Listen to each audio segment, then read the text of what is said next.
Recording in progress.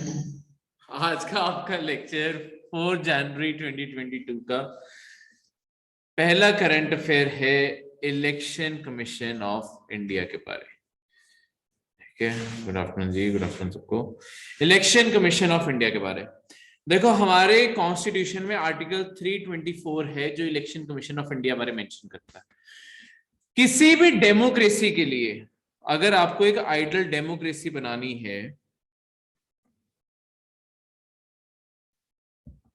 अगर आपको एक आइडियल डेमोक्रेसी क्रिएट करनी है, उसमें आपको कुछ चीजें इंश्योर करनी जरूरी है, जिसमें से एक है free and fair elections. Free and fair elections का मतलब होता है कि कोई भी जो रूलिंग इस टाइम जो पावर में है वो उतना ही चांस होल्ड करता है हारने का जितना एक ऑपोजिशन में बंदा चांस होल्ड करता है जीतने का। वही फ्री एंड फेयर इलेक्शन हुई, जिसकी मतलब सरकार बनी हुई है उसका भी उतना ही चांस है कि वो हार जाएगा इलेक्शन अगले, जितना एक ऑपोजिशन में जो है उसके जीतने का चांस है। ठीक है, अब इसके लिए एक चीज इंश्योर करनी जरूरी होती है कि जब इलेक्शन हो, इलेक्शन हमेशा गवर्नमेंट कंट्रोल से फ्री हो। क्योंकि अगर सरकार खुद ही इलेक्शन करवा रही है, मेरी सरकार है, मैं ही इलेक्शन करवा रहा हूं, ऑब्वियसली मैं तो अपने आप को जिताऊंगा। तो इस सारी चीज के लिए इंपॉर्टेंट होता है कि इलेक्शन कोई ऐसी बॉडी करवाए जो पॉलिटिकली इंडिपेंडेंट हो, जो अपने खुद के फैसले ले पाए। इसी कारण हमने कॉन्स्टिट्यूशन में आर्टिकल 324 इंसर्ट किया, जिसके through election commission of India बनी। इलेक्शन कमीशन ऑफ इंडिया का काम है इंडिया में फ्री और फेयर इलेक्शंस कंडक्ट करवाना। ठीक है, इस बॉडी में कुछ ज्यादा मेंबर नहीं होते, मतलब ये फ्री और फेयर कैसे वो मैं आपको बताता हूँ। इस बॉडी में ज्यादा मेंबर नहीं होते, एक 3 मेंबर बॉडी है, इसमें सिर्फ 3 मेंबर्स हैं जो इसके परमानेंट मेंबर्स हैं। बाकी सिर्फ इलेक्शन के टाइम आपने देखा ही होगा जितने भी स्टेट एम्प्लॉयज होते हैं उन सबको ही सर्विस में रिक्रूट कर लिया जाता है। ठीक है, मतलब जैसे डिस्ट्रिक्ट मजिस्ट्रेट को अपने डिस्ट्रिक्ट की जिम्मेदारियां दे दी जाती हैं, उसके नीचे जितने भी टीचर्स होते हैं कोई भी होते हैं उन्हें इलेक्शन की ड्यूटीज दे दी जाती हैं।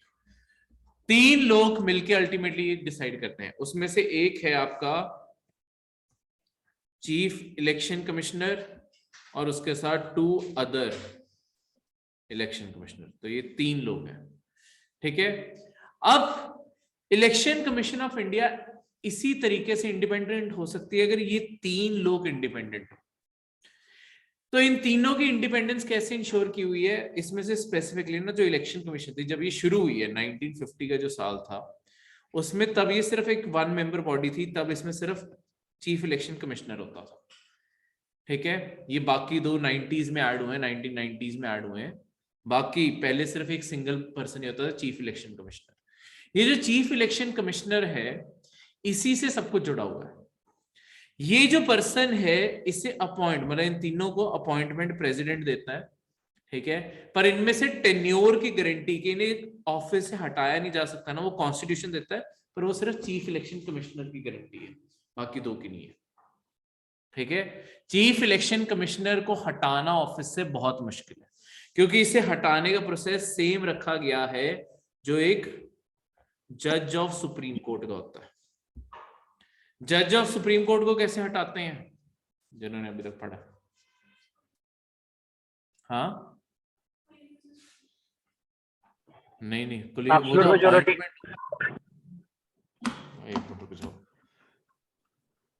हाँ जी, कौन सी मेजोरिटी?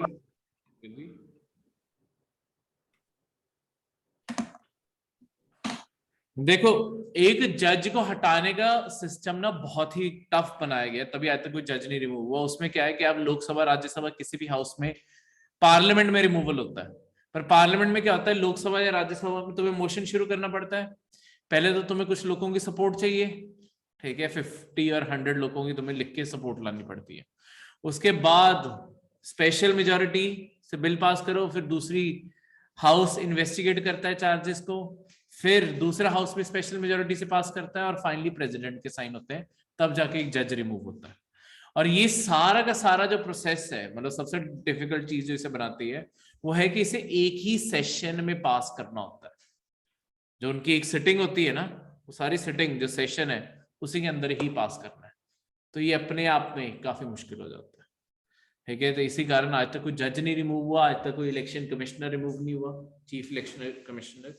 ठीक है, बाकी भी नहीं रिमूव हुए, पर जस्ट टू बी क्लियर, क्योंकि टेन्योर की गारंटी सिर्फ इसकी होती है। जब तुम्हें ये सिक्योरिटी है कि तुम्हें ऑफिस से कोई नहीं हटा सकता, प्लस इनकी जो इन तीनों की सैलरीज जो होती हैं उनके लिए वर्ड यूज किया जाता है चार्ज डाउन।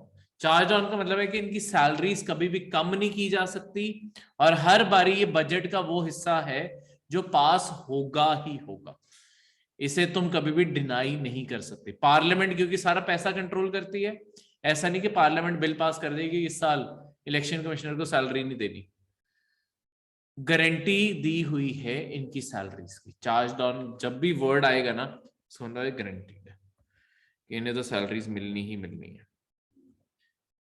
क्लियर है? तो इलेक्शन कमीशन, अच्छा इंडिया में इलेक्शन कमीशन अब कौन से इलेक्शंस कंडक्ट करवाता है? देखो इंडिया में ना दो टाइप के इलेक्शन कमीशन बॉडीज हैं, एक है हर स्टेट के अंदर जिन्हें कहते हैं स्टेट इलेक्शन कमीशन, और एक है इलेक्शन कमीशन ऑफ इंडिया। दो तरीके की बॉडीज है। स्टेट इलेक्शन कमीशन स्पेसिफिकली इसका बताता हूं, ये सिर्फ दो इलेक्शंस कंडक्ट करवाती है, एक तो पंचायत के इलेक्शन और दूसरे म्यूनिसिपैलिटी, मतलब जो आपके लोकल बॉडीज हैं इनके इलेक्शन कंडक्ट करवाने की जिम्मेदारी इसकी है, हर स्टेट के इलेक्शन कमीशन। इसके सिवा इंडिया में जितने भी इलेक्शन होते हैं, स्टार्टिंग फ्रॉम प्रेसिडेंट के इलेक्शन, फिर आपके वाइस प्रेसिडेंट के इलेक्शन, फिर प्राइम मिनिस्टर के कौन से इलेक्शन होते हैं, लोकसभा, राज्यसभा के इलेक्शन, स्टेट लेजिस्लेटिव असेंबली के इलेक्शन, स्टेट लेजिस्लेटिव काउंसिल के इलेक्शन, ये सब इलेक्शन कमीशन ऑफ इंडिया करवाती है। तो हर स्टेट के अंदर जो असेंबलीज हैं वो भी ये बना रही है, सेंटर में पार्लियामेंट भी ये बना रही है, सेंटर के जो टॉप एग्जीक्यूटिव ऑफिसर्स हैं उनके इलेक्शन भी यही करवा रही है। इसी सेंस में इसे कहते हैं कि ये एक ऑल इंडिया बॉडी है, क्योंकि ये सेंटर और स्टेट गवर्नमेंट दोनों के इलेक्शंस होल्ड करवाती है। ठीक है, एक ऑटोनॉमस बॉडी है, ये अपने खुद के काम करती है, पर ये पड़ती ministry of law and justice के अंडर है। Ministry of law and justice कब इस्टेब्लिश हुई थी? सबसे पुरानी है तो कब की है, किस एक्ट के थ्रू फर्स्ट लॉ मेंबर कब ऐड हुआ था? एसपी से ना सर 33 में।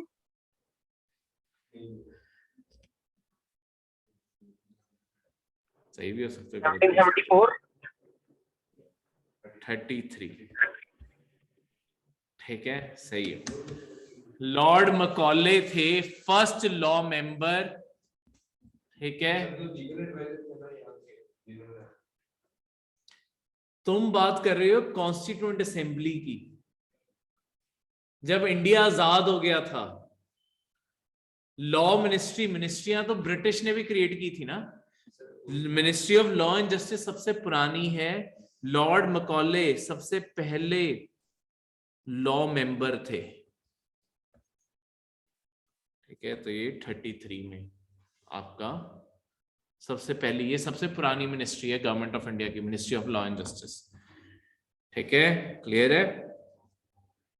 तो ये यहाँ पे सारे इलेक्शन में लिखे हैं, Lok Sabha, Rajya Sabha, state council, president, vice president, ये सारे इलेक्शन कंडक्ट करवाती है।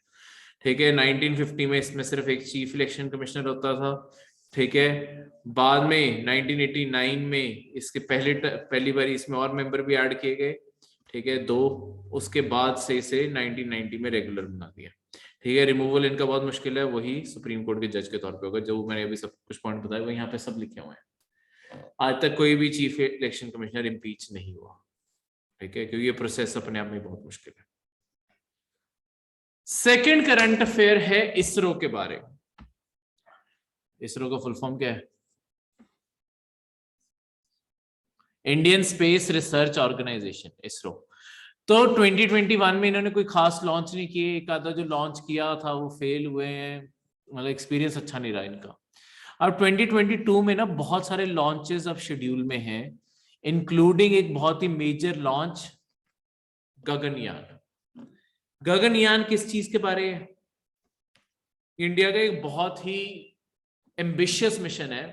गगनयान में हमने करना क्या है कि एक इंडियन क्रूड ऑर्बिटल स्पेसक्राफ्ट होगा। हमने अर्थ के यहां से मतलब इंडिया से हमने लॉन्च करना है गगनयान। ये यहाँ पे जो पायलट्स होंगे ये कुछ टाइम अर्थ के चारों ओर ऑर्बिट में घूम के वापस अर्थ के ऊपर आके लैंड करेंगे। इंडिया ने आज तक ये मिशन कभी भी खुद के एयरक्राफ्ट पे कैरी ऑन नहीं किया। जहां पे हमने लोग भेजे हो वो स्पेस में कुछ टाइम रहे हो, अभी सिर्फ स्पेस में भेज रहे हैं, मून पे नहीं भेज रहे, सिर्फ स्पेस में भेज रहे हैं। स्पेस में रहे होंगे, अर्थ के चारों ओर ऑर्बिट में घूमेंगे, फिर वापस अर्थ के ऊपर लैंड कर जाएंगे। तो अगर ये कर जाते हैं, हमारे पास बहुत सारी क्रिटिकल टेक्नोलॉजीज की नॉलेज कंप्लीट हो जाएगी। फिर आगे जाके हम ये जो मून लैंडिंग्स हैं वो सब कुछ भी हम कर सकते हैं, क्योंकि इंजन्स एक तो बहुत पावरफुल चाहिए, वो टेस्ट हो जाएंगे। उसके बाद सबसे मुश्किल चीज जो होती है ना क्रूड मिशंस की, वो ये होती है री एंट्री। जब तुम अर्थ को दोबारा से एंटर करते हो ना, इतनी ज्यादा एटमॉस्फेयर की फ्रिक्शन है कि डर होता है कि कहीं एयरक्राफ्ट सारा जल के राख ना हो जाए। अगर तुम वो अचीव कर जाते हो, वो बहुत बड़ा एक माइलस्टोन होता है।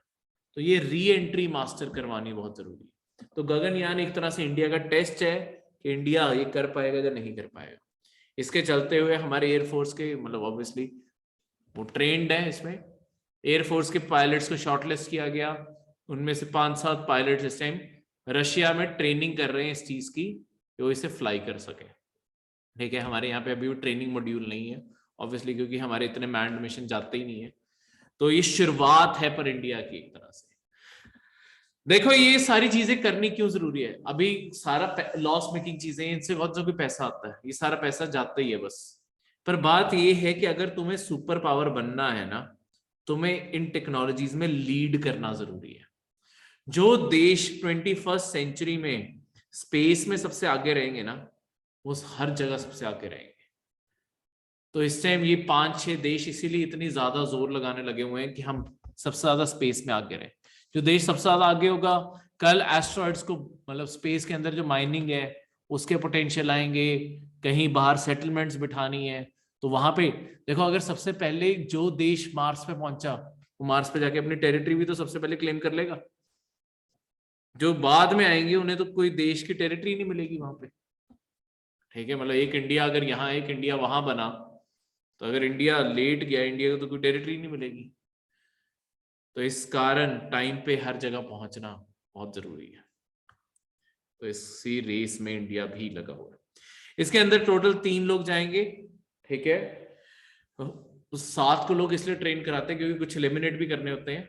ठीक है, तो इसलिए अल्टीमेटली जाने 3 ही है। इसके अंदर आपके रेंडोज जो आपके घूमना है ऑर्बिट में, उसकी भी है, डॉकिंग कैपेबिलिटी भी है, कहीं पे जोड़ना है, अटैच है, सारी कैपेबिलिटीज है इसमें। ठीक है, ये अर्थ से 400 किलोमीटर ऊपर, अर्थ सरफेस से 400 किलोमीटर ऊपर जाएगा। ठीक है, 5.3 टन का ये पूरा का पूरा स्पेस मॉड्यूल होगा, और वहां ये 7 दिन रहेंगे और फिर ये वापस एंटर कर जाएंगे। ठीक है, इसके चलते हुए हमने बहुत सारी चीजें डेवलप की हैं, जैसे क्रिटिकल ह्यूमन सेंट्रिक सिस्टम्स बनाए हैं जहां पे ग्रेडेड फूड रख सके, उनकी हेल्थ केयर रख सके, रेडिएशन मेजरमेंट्स और प्रोटेक्शन, क्योंकि सन से रेडिएशन आएंगे ना। अगर देखो सन की ना बहुत बड़ी प्रॉपर्टी है एक, और खतरनाक प्रॉपर्टी है,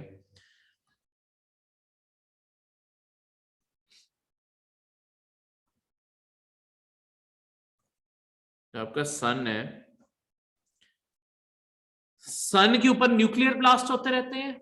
इन न्यूक्लियर ब्लास्ट के कारण क्या होता है, कभी भी आपने न्यूक्लियर ब्लास्ट की वीडियो देखी हो, एक वेव की तरह जाती है, हवा ऐसे उड़ती जाती है ना, वैसे ही सन के ऊपर जब ब्लास्ट होता है ऐसे ही वेव चारों ओर फैलती है। वो जो उसके अंदर रेडिएशंस होती है, ठीक है, चार्ज्ड पार्टिकल्स होते हैं, उसकी एक वेव चलती है। इन्हें कहते हैं आपकी सोलर विंड्स, जो ये रेडिएशन चली। अगर आपका कोई भी इक्विपमेंट इसके रास्ते में है ना, ऐसा हो सकता है कि ये सारे इक्विपमेंट को अपने साथ ही धक्का मार के ले जाए। दूसरी चीज, अगर धक्का ना मारे, इसके शायद अंदर जो इंस्ट्रूमेंट्स हैं, है तो ये जो सोलर विंड ये इलेक्ट्रॉन्स की है ना, चार्ज पार्टिकल्स हैं। अगर इसके सारे कंडक्टर्स या जितनों में भी इलेक्ट्रॉन्स गए चार्ज हो जाएंगे, हद से ज्यादा चार्ज हो गए तो आपके इक्विपमेंट फटने के भी चांस होते हैं या खराब हो जाएंगे।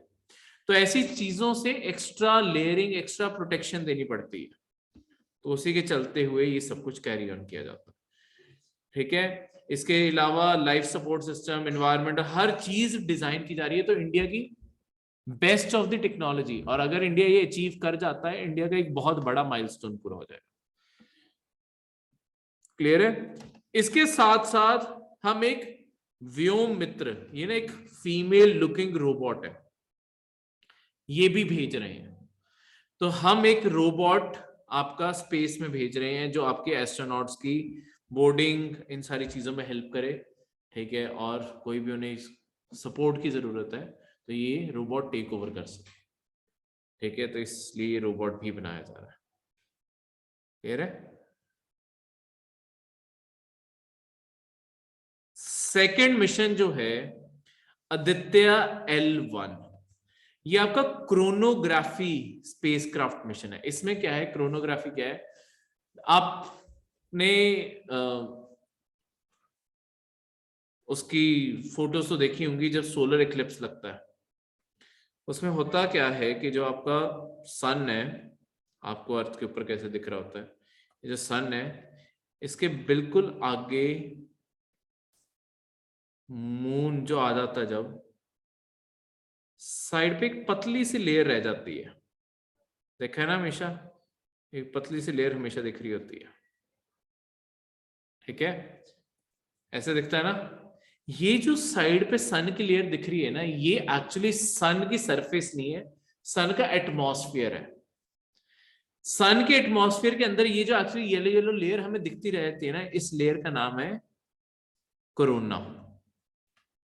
ठीक है, इस लेयर का नाम भी कोरोना ही है। ठीक है, तो ये जो कोरोना लेयर है, आपकी इस लेयर को स्टडी करने के लिए, क्योंकि इस कोरोना लेयर से ही येलो लाइट आती है। ठीक है, जो सन का येलो कलर दिखता है ना, वो इसी लाइट के कारण दिखता है, मतलब इस लेयर के कारण दिखता है।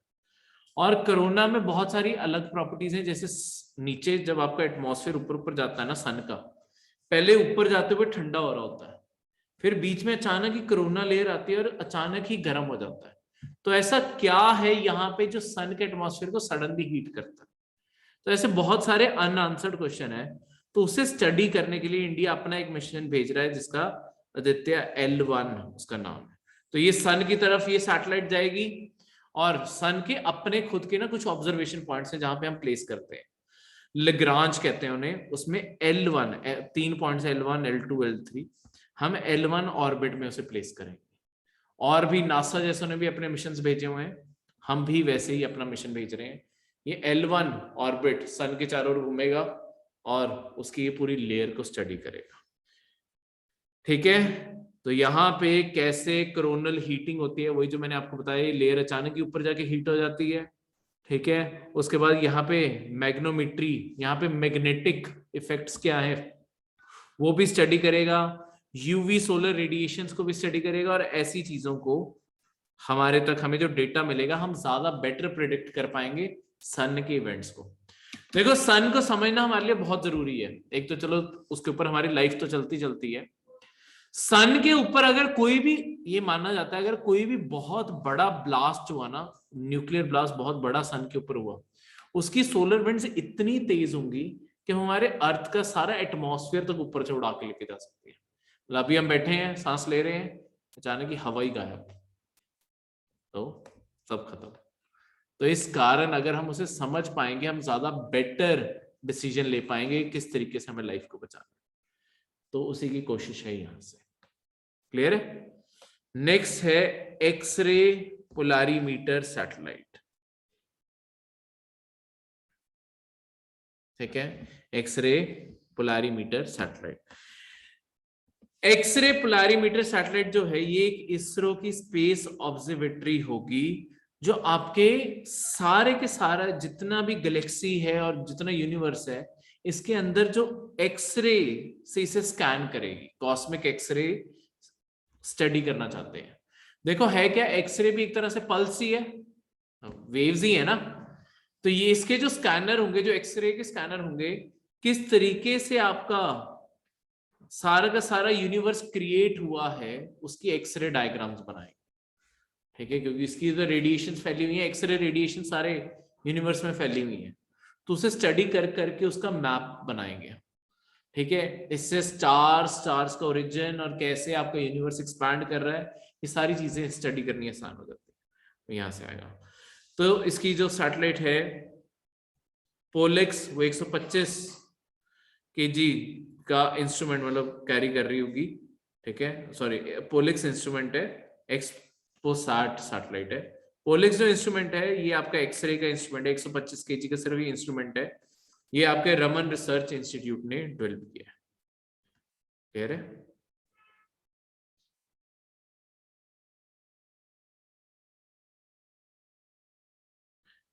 अगला जो करंट अफेयर है वो है treaty on the non proliferation of nuclear weapons.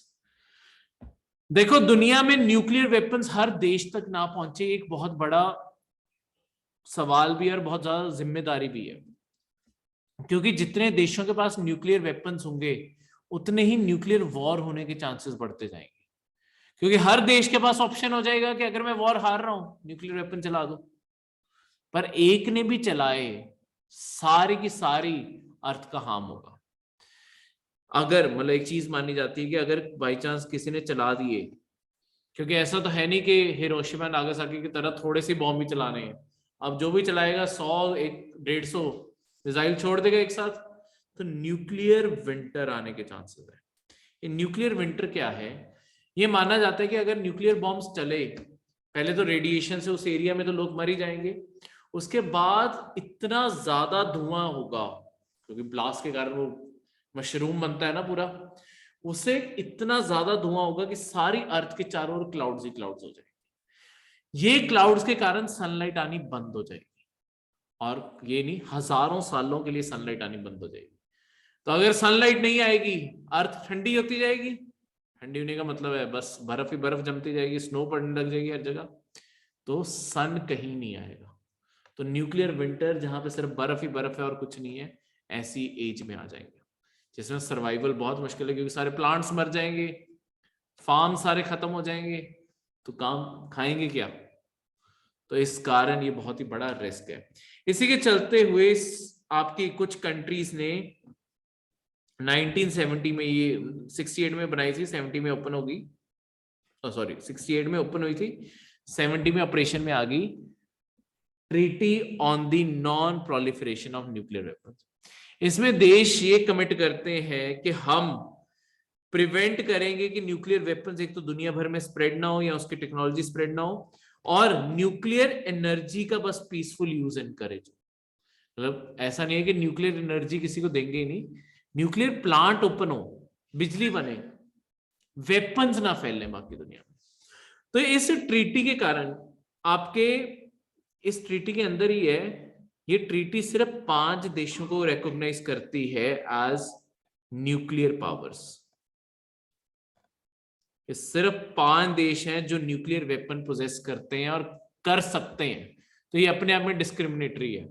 ये 5 देश कौन से हैं? ये वही 5 देश हैं जो आपकी यूनाइटेड नेशन में भी जिन्हें P5 बोला जाता है, परमानेंट 5। कौन से देश हैं? यूएसए, रशिया, जापान थोड़ी है, चाइना, फ्रांस और आपका यूके। ये 5 देशों को ही दुनिया में मान्यता मिली हुई है न्यूक्लियर वेपन्स को रखने की। पर इसके सिवा इंडिया, इजराइल, पाकिस्तान और नॉर्थ कोरिया भी बना चुके हैं।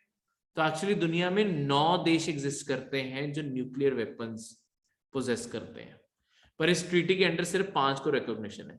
इसी कारण हम तीनों ने, इंडिया, इजराइल और पाकिस्तान, हम में से तीनों में से किसी ने भी आज तक ये एनपीटी साइन नहीं की है। हम इस ट्रीटी को नहीं मानते क्योंकि ये बहुत ही डिस्क्रिमिनेटरी है। अगर तुम चाहते हो वेपन्स ना फैले, इंडिया का ये कहना है कि अगर तुम कह रहे हो कि वेपन्स ना फैले तो तुम 5 भी खत्म कर दो, नहीं तो हम तो बना चुके हैं, तो हमें क्यों कह रहे हो कि तुम अपने वेपन्स खत्म कर दो, तुम्हारे पास सेफ नहीं है। हम कह रहे हैं तुम्हारे पास सेफ नहीं है, क्या डिस्पोज ऑफ कर देते हैं ना सारा जो एक मिसाइल होती है, मिसाइल को डिसमेंटल कर देते हैं, अंदर से जो न्यूक्लियर निकला, जो न्यूक्लियर वॉरहेड था, उसे निकाल के उसे नॉन प्रोलिफरेट करा देते हैं। देखो बॉम्ब जो होता है ना, न्यूक्लियर जो मैं आज, जैसे पावर प्लांट्स में जो यूरेनियम यूज होता है, यूरेनियम वहां पे भी है, यूरेनियम आपके बॉम्ब्स में भी है, पर जो आपके न्यूक्लियर प्लांट्स में होता है ना, उसे उतना चार्ज नहीं किया जाता, ठीक है, क्योंकि चार्ज कर दोगे वो फट जाएगा। पर आपके बॉम्ब्स में डालने से पहले उन्हें पूरा चार्ज कर दिया जाता है, 90% से अबव उसे चार्ज किया जाता है। जो हम न्यूक्लियर प्लांट्स में यूज करते हैं वहां पे सिर्फ 10-15% चार्ज होता है वो। तो उसे तुम एक पहले चार्ज करते हो, फिर उसके अंदर इंसर्ट करते हो, तो उसका सारा चार्ज निकाल दिया जाता है। तो आर्म फ्यूल बन गया। अब उसे चाहे तो न्यूक्लियर पावर प्लांट्स में यूज कर लो, और नहीं करना चाहते तो डायरेक्टली तुम उसे डिस्पोज ऑफ कर दोगे सेफ जो आपके बने हुए हैं अंडरग्राउंड वॉल्ट्स, ठीक है। तो मिसाइल सारी तोड़ के रख दी जाती है। अगर मेरे पास मिसाइल नहीं है तो इमीडिएटली तो मैं नहीं चला सकता, और इमीडिएटली नहीं चला सकता तो मेरे पास हमेशा सोचने का टाइम है कि मुझे चलाना है या नहीं चलाना। तो मिसाइल दोबारा बनाई तो जा सकती है, पर बनाने में दिन तो जाएंगे कुछ, तो उतने में शायद मैं अपने डिसीजन को दोबारा से सोच लूं। पर अगर मेरे पास इमीडिएटली फैसला लेने की पावर है, उससे गुस्से में मैं अचानक भी तो कह सकता हूँ चला दो, बाद में चाहे पछताऊं। तो ये चीज, ठीक है, तो ये प्रॉब्लम है इसके साथ। इसके सिवा एक और देश ने भी ये ट्रीटी नहीं साइन की हुई, वो है साउथ सुडान, जो बना ही 2011 में है। ये देश सबसे नया देश है पूरी दुनिया में, और इस देश के मतलब इन्होंने क्यों नहीं साइन की, अपना बिजी है इस टाइम, ठीक है, क्योंकि पहले ही क्या थे, पहले सुडान था एक देश, सुडान देश के अंदर सिविल वॉर छिड़ी हुई थी, इसी कारण सुडान देश दो हिस्सों में टूट गया, सुडान और साउथ सुडान। पर जब से साउथ सुडान बना है, इसके अंदर भी सिविल वॉर ही चल रही है, तो ये अपना ही बिजी है, इन्हें कोई डिस्टर्ब ना करे। तो हाँ जी, अफ्रीका के बिल्कुल सेंटर में देखो, ईस्टर्न साइड पे, मतलब सेंट्रल ईस्टर्न सेंट्रल साइड पे, ऊपर देखो नॉर्थ की साइड, इथोपिया इन सब के साथ देखो, इजिप्ट इथोपिया उसके साथ देखो, ऊपर से शुरू करो, दिख गया इजिप्ट के साथ सुडान दिख गया, उसके नीचे देखो सुडान के नीचे ही होगा साउथ सुडान, ठीक है। तो यहां पे साउथ सुडान में इस टाइम सिविल वॉर छिड़ी हुई है बुरे तरीके से, तो इस कारण कि इसलिए इन्होंने साइन नहीं की। बाकी 3 न्यूक्लियर पावर्स हैं और वो इसलिए नहीं मानते। नॉर्थ कोरिया ने एक बार ये ट्रीटी साइन भी की थी, नॉर्थ कोरिया का नाम यहाँ क्यों नहीं लिखा हुआ, नॉर्थ कोरिया ने ट्रीटी साइन की थी पर 2003 में वो विड्रॉ करके, ठीक है, 2003 में वो विड्रॉ कर गए थे इस ट्रीटी से।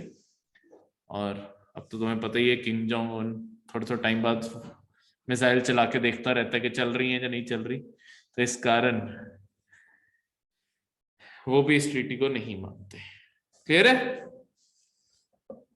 तो ये थे आपके आज के करंट अफेयर्स।